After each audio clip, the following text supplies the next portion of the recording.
everyone, welcome back to Going Solo. My name is Adam Smith, and today we continue our fight for survival inside of Resident Evil 3, the board game from Steamforged Games. We're going to pick things up exactly where we left them off in the last video, and if you haven't checked out my unboxing, the campaign setup, or part number 1, all of it's found in my showcase in the top right-hand corner, so check that out first before you watch this video. Now, those of you that have been along for the ride so far know that we're about halfway through this Upkeep 1 scenario known as Deathly Stillness.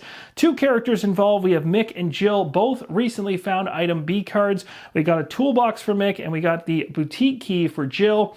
Jill's going to be focusing on heading up to this locked area to use her boutique key and get to the campaign progression token, while we have Mick here focusing on trying to get to this C token here. We do that, and that is very, very close to the particular criteria we need in order to win this game. We also need to make sure that we're both on the same tile and there's no enemies there, and we can swing this as a victory. So without further ado, let's pick things up with Jill and get her towards that locked door. Now we pick things up with Jill, who's currently inside of this room. She closed the door near the tail end of part number 1. This was already barricaded, so she's relatively safe inside there, except for, of course, the corpse just laying there right next to her. But there are 2 A items in the room that she could be tempted by to pick up. She has 6 items in her inventory currently, and she can hold a maximum of 8, which makes this even more tempting to have her use this turn or activation and her handful of actions to go digging around to see what she can find. She heads south and picks up item A, which ends up being first aid spray. Quite happy with that. Always nice to have those. This is going in her inventory. That leaves Jill with 2 actions. She takes a diagonal action to make sure she does not walk through the same space as the corpse, and then another diagonal action to get into the space with the item A token. That's going to be all 4 actions, as she did a move, she did a search, and then 2 more movement. Now, the good news is that during the reaction phase, because Jill has closed herself inside of this room, nothing is going to be moving or attacking me because there's nothing in here currently animated at the moment. The bad news is, off the top of the tension deck, as you can clearly see, we have a card called Death Rattle, and it is red. This is really bad. It states here, an undead hand clutches at you from the darkness, accompanied by a hideous rasp. Spawn a zombie in the same square as this character, and we are not going to resolve the effect down below, but if we were up higher on the city danger level, it would say here, after spawning the zombie, it would perform a basic attack. So you can see how, if the danger level of the city has gone up over the campaign, this card can become even worse over time. So I guess the only positive here is that it didn't attack me. The downside is, for the first time in this entire playthrough, I have a zombie in the same space as me, which is going to make things nice and fun and stressful going into Jill's next turn. We pick things up with Mick here in the bottom left-hand corner next to a burning car. We're going to have to get ourselves heading north in order to go after that C token.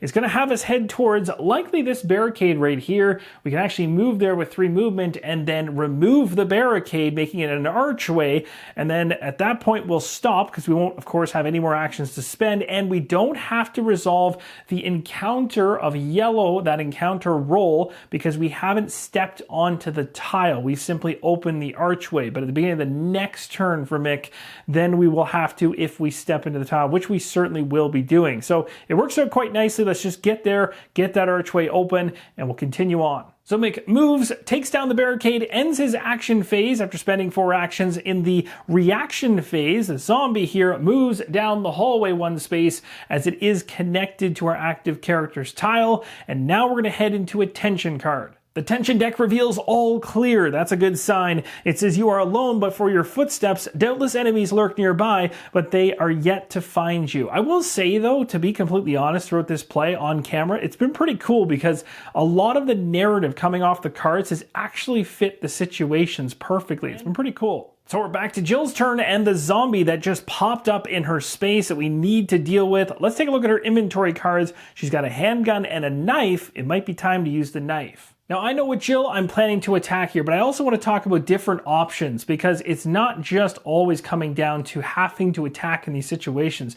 You actually do have a couple of different choices here you can make, but let's focus on the idea that my first action for her turn is going to be to attack. She has a knife and she has a handgun. If you take a look across the icons, they're exactly the same except for what's on the very bottom. The handgun, as we know, can be loaded with 1, 2, or 3 bullets inside of 1 attack action, and that can increase the odds you're actually going to take the thing out. Of course, if you use a knife, you don't have to use any ammo, but it's only 1 die. So it's not too much better than just taking a single shot with the handgun. So I do have a lot of ammo with Jill right now. I have 12 in the gun. I also have additional handgun bullets on the side. So I probably will be going ahead and using the handgun with 3 dice to try and take this thing down with my first attack action. Now you guys are fully aware that I plan on using rapid fire with my handgun. I'm going to spend 3 bullets, get 3 blue dice, roll, and hope to kill off this zombie.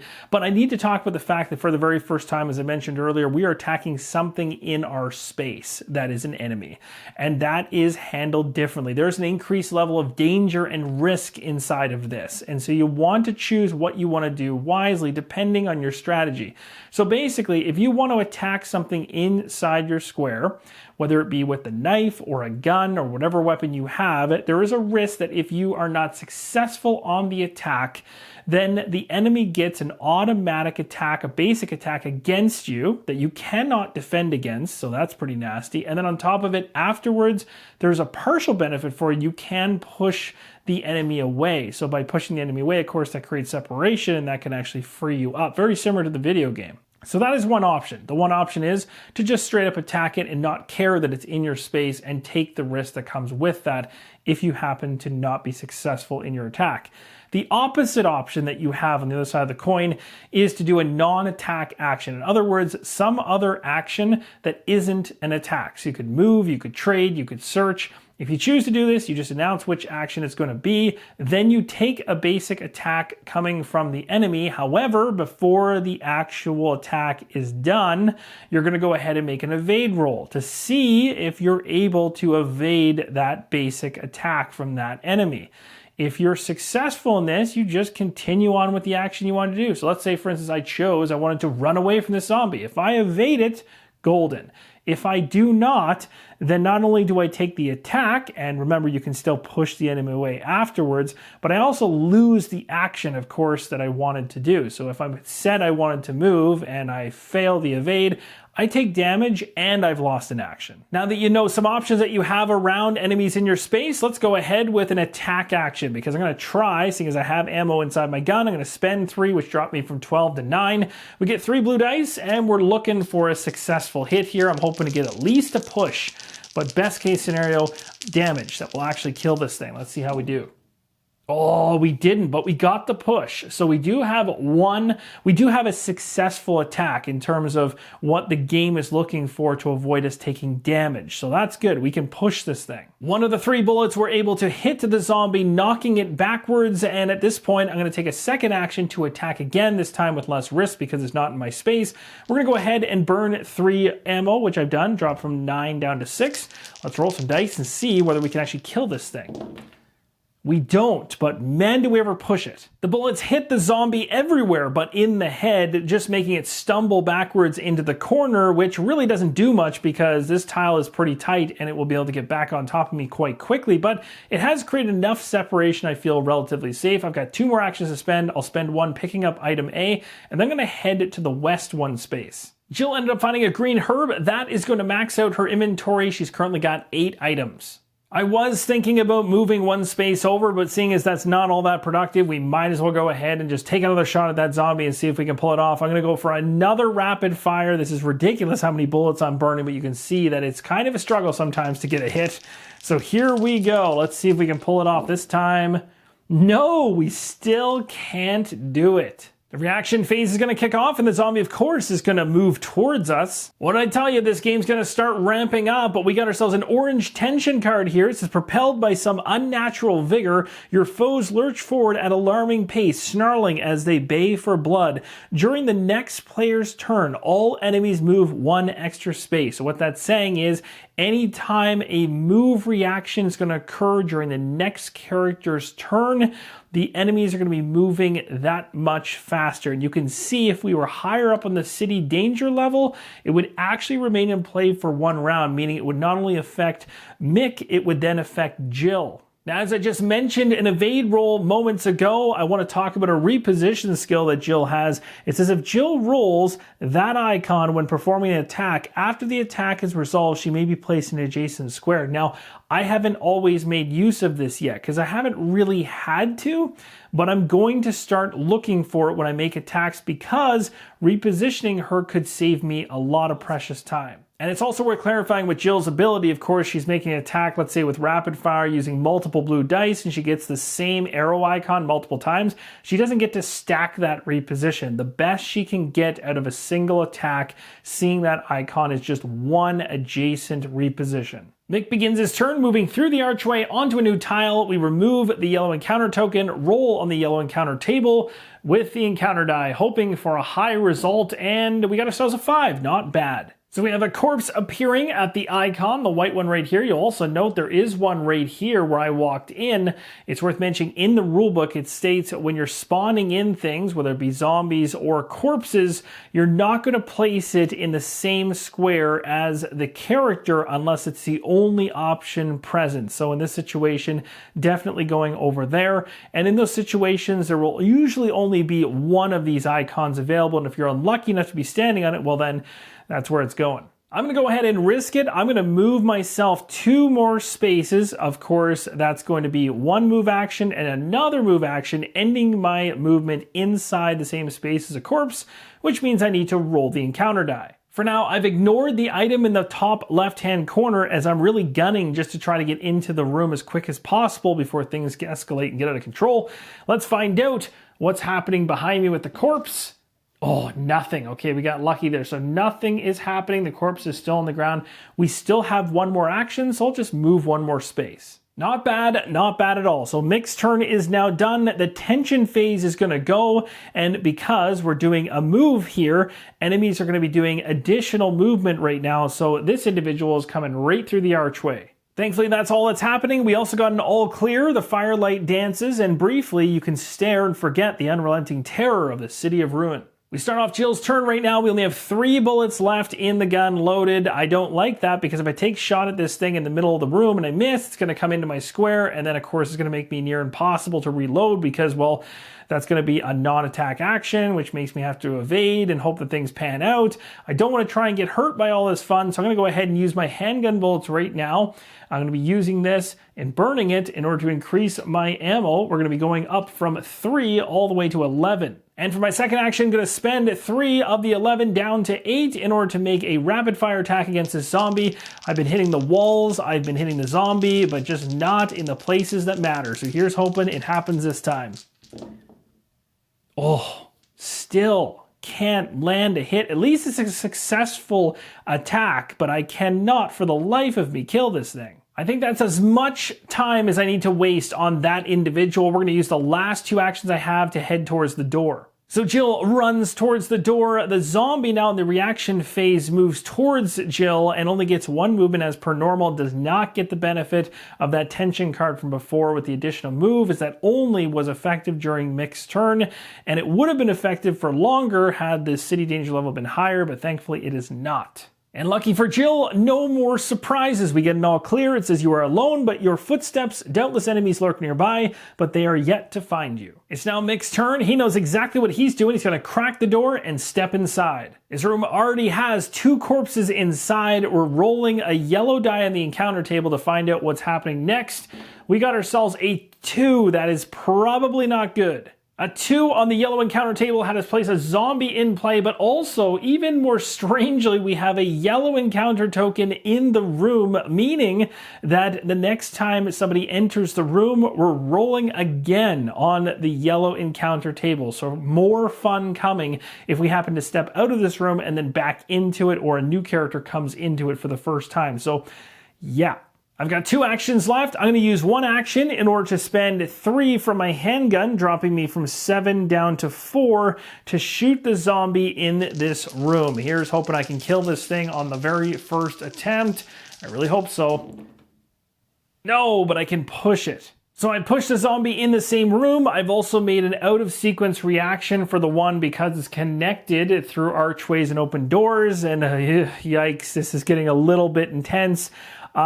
The one thing to note around the C tile here, this token, is that as it mentions for this scenario, the second I take this C token, every single corpse that is connected through my active character's tile, just like an out of sequence reaction, is going to reanimate. So we are going to have a number of corpses turn into zombies. And if I'm counting correctly, based on the doors connecting, I think there will be 4.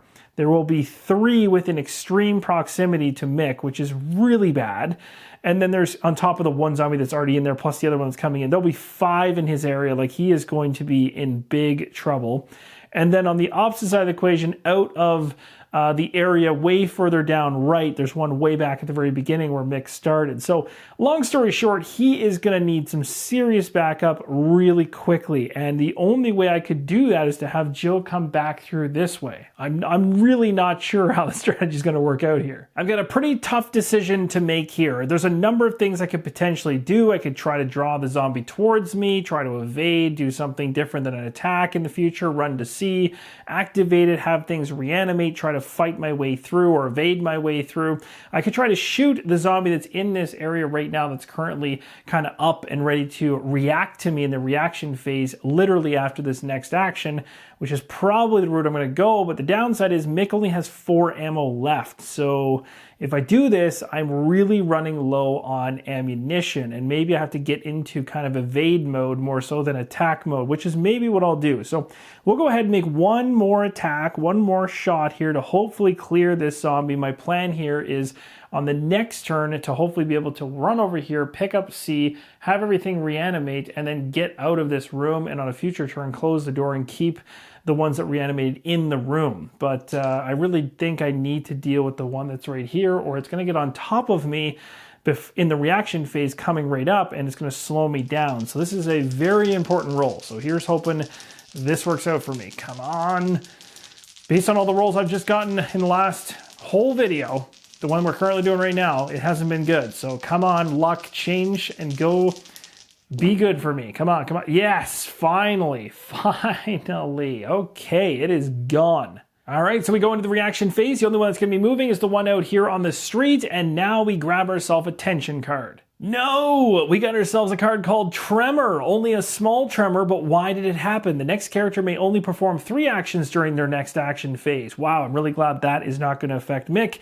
It's going to affect Jill, though. Jill only has 3 actions on her turn. She's going to go ahead and open this door up, step outside, and then close the door behind her. This is going to ensure that there's no connection between this tile here, so this individual will not be moving during the reaction phase, which is happening right now, but this one right here is definitely connected, and it's going to move. And luckily, she gets an all clear as well. We begin Mick's turn, and we're going for this objective right here for C, so a move and 1 action after that to pick it up. Things have gotten a lot more dangerous for Mick. He moved for 1 action, he searched for an action in order to pick up the item C token. When he does, based on the scenario rules, all of the corpses on the same tile or linked tiles are going to reanimate. So we have 3 zombies coming to life off the ground here, and that's going to cause some problems. And there's also one way down the bottom right of the map as well, as it connects through archways and open doors. Open door, open archway, down, open archway, all the way down, another open archway, and another one right here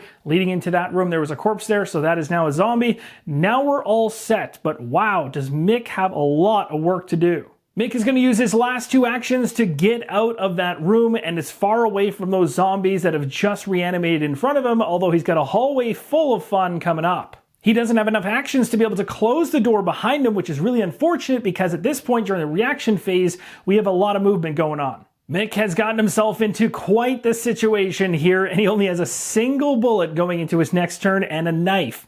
So things are going to be gravitating towards running, I think, in the future. And thankfully, we got ourselves an all clear for Mick, so nothing further nasty coming at us. We now head over to Jill, and it's really going to be interesting to see what happens when we go running down the hallway and through the locked door. So she is going to move one space, and as she has the boutique key, which is the one required based on the card underneath of the door she's trying to unlock, she simply does an open door action, and that is going to remove this from being a locked door. It will now just be treated as a regular door going forward, and as always, when it's just a regular door, zombies can't go through any that are closed. So 2 actions, 1 to move, 1 to open the door, and she's going to move into the space. This is where things could get a little tense. We're now going to go ahead and take the encounter die and roll on the amber chart. You'll remember the first time I rolled on the amber chart, I got really lucky and I got a 6. This time I'm betting it's not going to be good. Let's see how this goes. Please, a 6 would be nice. Oh, we got a 5. It's pretty good. It's pretty good. And actually, that was probably one of the better rolls I could have gotten because it places a corpse out, which means I don't really have to worry about it. It's also not going to be in the way to getting to the campaign progression token. But before I get excited and use my last action to move further, also worth mentioning, rolling a 5 on that amber chart results in this again. So if we happen to have a character or we have Jill leave the room and come back in, we're going to be rolling on the yellow encounter table. So that's a lot of fun. But the great news here is with the last action I can shut the door behind me, which will stop this zombie here from activating in the reaction phase. So strategically, this ends up working out really well because what I'm thinking is going to need to happen is Jill's going to have to pick up the progression token in a future turn when she has the actions to do it. And then in a later turn beyond that, we're going to have to make a dash out of the room here and into this room down here. And we're likely going to have to meet up if Mick can make it to that major room, or we might have to have Jill come back and try to help him out because he's probably going to be going through the gauntlet down below. And we get lucky with another all clear card. Your racing pulse slowly returns to normal. Your shredded nerves calm. Composure defeats fear for now. Now this is a perfect example starting with Mick's turn here as to whether or not we should attack the zombie or we should try to do a non-attack action, of course, while the enemy's in our space in either case.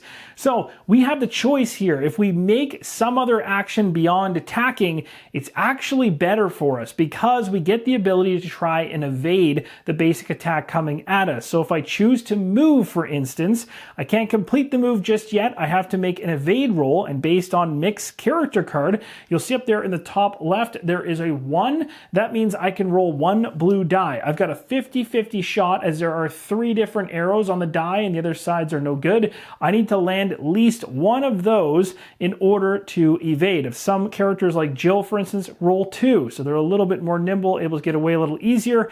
Mick, not so much. So 50-50 roll. Now, if I fail this, there's a part of this equation that's bad. I am going to take a basic attack hit from the enemy, but after the hit happens, I have the ability to push.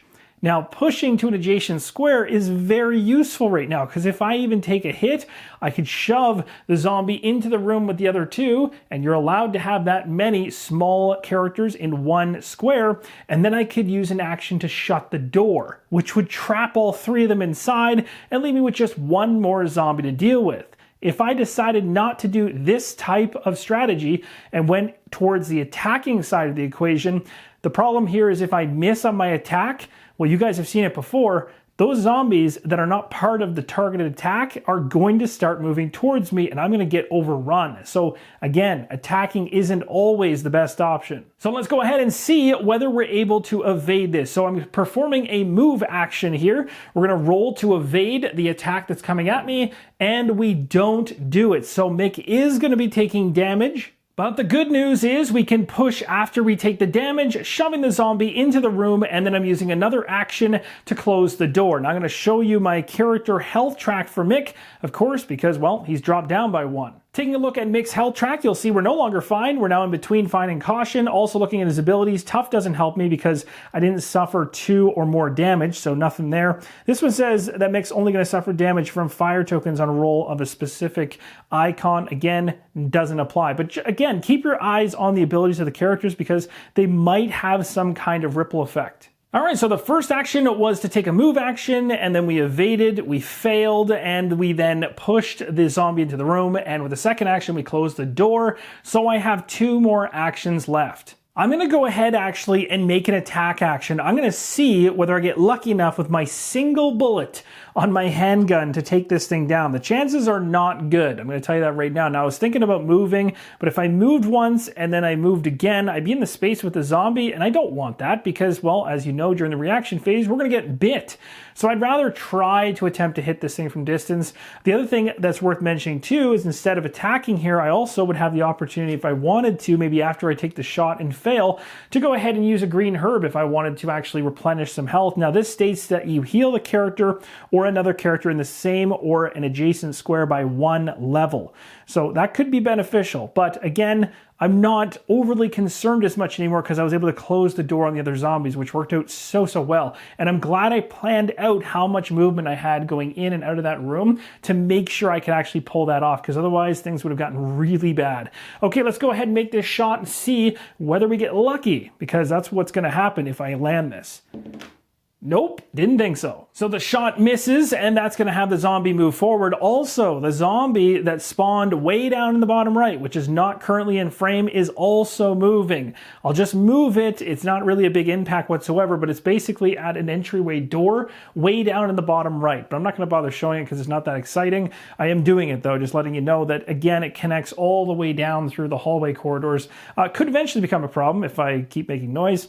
Now we're going to move into whether or not I want to take a fourth action here. Probably will. I'm going to go ahead and spend the green herb, discarding it in order to go back up to fine, although we may not be in a few seconds when the zombie runs into our space. That's the end of the 4 actions for Mick, and the zombie's now going to move in the reaction phase. And again, that's going to include the one that's way down the bottom right that has now exited the room it originally spawned in, is now in the hallway. Oh no, we got ourselves a red tension card. Bloodshot eyes, unable to hide their hunger. Your foes snap their teeth and rake feverishly at your skin. Enemies on the same tile as his character immediately perform a reaction. So it looks like we're getting bit. That's pretty crazy to think about, because if we hadn't have been able to close that door and those zombies had poured into the space I was in and I had pulled that red card, that would have been really bad. So that was pretty insane strategically. And again, this happened over a number of mixed turns to make this all line up. But wow, did we ever just skirt death. So Mick is right back down to where he was before, between fine and caution. He's no longer at full health. Jill's going to go ahead and activate now. It's going to take 2 movement to get to the campaign progression token. She's going to use a search action to pick it up. Awesome, so now we have both tokens which we need to have to successfully complete the mission. The next thing we need to do to end the scenario in a victory is get both of our characters on the same tile with no enemies present. Jill's going to use her last action in order to move towards the door. And she ends up with an all clear. It says, for a precious moment, all is strangely quiet and at peace.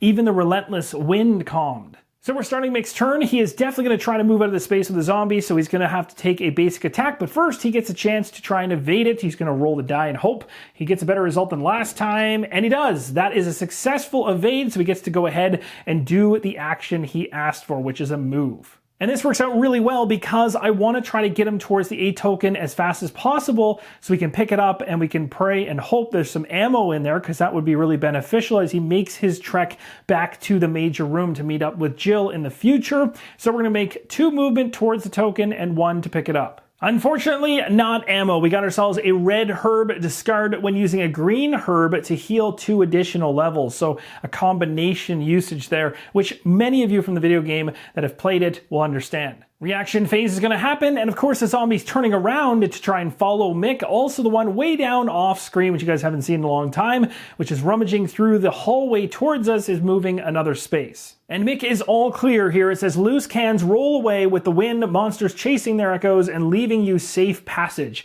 Man, I cannot tell you how well these cards are lining up with what's actually happening. It's a bit creepy. Now I want to show you where that zombie is in the bottom right hand corner that has been moving as part of the reaction phase for only Mick. So he started in here and has rummaged his way around the corridor and is coming down through the passageway. He will probably not make it all the way to where I'm going to be having Mick heading, which is this room in here. There is one zombie in there waiting for us, but I'm hoping to get Jill wrapped around and in there too. So there's quite a bit there still going on. And again, we're very, very light, if not completely empty on ammo. Jill's going to activate now. She's going to move one space towards the door. She's going to open it up, and then she's going to take an attack action using rapid fire at the zombie in the corridor on the far right. That's going to drop her bullets from 8 down to 5, and she's now going to make a roll of 3 blue dice, and we're hoping that we can either get some pushes or a hit. If we get a push or 2, that would be nice, because again, that creates separation. Let's see how we do. Oh, wow. Apparently not good. So what we're going to do now is I'm going to take one more shot here. We're going to go from 5, this is the last action for Jill, down to 2 bullets.